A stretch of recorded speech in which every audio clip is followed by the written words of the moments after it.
waxa weli si absamiya uga socda gebi ahaanba gobolka Awdal qaadashada kaarka codaynta doorashooyinka soo socda ee Soomaaliland. haddaba maanta waxaa soo kormeeray deegaanada galbeedka magaalada Boorama oo si absamiya uga socoto qaadashada kaarka codaynta wasiiru dawlaha wasaaradda arrimaha dibadda Soomaaliland mudane Maxamed Mixile Boqorre iyo wasiir ku-xigeenka wasaaradda dhalinyarada iyo ciyaaraha Soomaaliland Cabdirashiid Ismaaciil Kaahin waxayna kormeerkan ugu kurgalayeen habsami socodka qaadashada kaarka doorashooyinka soo socda. ugu horeyn haddaba wasiiru dawlaha wasaaradda arrimaha dibadda ee Soomaaliland Maxamed Mixile Boqorre oo halkaasi ka hadlaya wuxuu yiri dadka waxay dhibaato ku dhacday waxay ahayd markii hore ayaa fasax xagga dadka xagga warqadka Itoobiya ya dadku inta badan ka footeynay haddana boosii markaan soo maray boostana ugu hool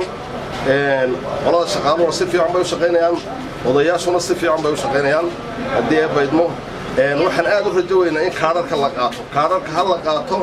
inta maanta idin hadhay jaaniska ilaa galabta laga faa'iideeyo. geestiisa isaguna xildhibaan xareed oo kamid ah xildhibaanada golaha guurtida Soomaaliland ayaa wuxuu yiri wixii ay dhaaftana magaalada lagu xareyn doonaa dhowto waraqa wixii halkan loogu yimo waay Boorama lagu xareyn doonaa marka isku dayaan dadku wixii aan imka halka ka qaadanay ama waqti ha waayo ama wax kale baa jiraan inay tagaan hadhowto Boorama oo waqtigan aan afar lagu hayn doono wixii halkan ka hadhay waxa qiimo badan u leeyahay waxa dadka u sheegaynaa arrinkaas qiimo badan u leeyahay.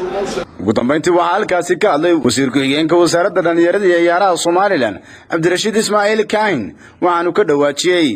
waxaan ku jirnaa kormeerkii aan kormeeraynay habsami socodka ay u socdaan ama sida ay u socdo kaar qaadashadu. waxaan soo marnay goobta holholka la yiraahdo iyo caashacadaba waan soo marnay haddana waxaan joognaa waraqa ayaan joognaa goobtan waraqa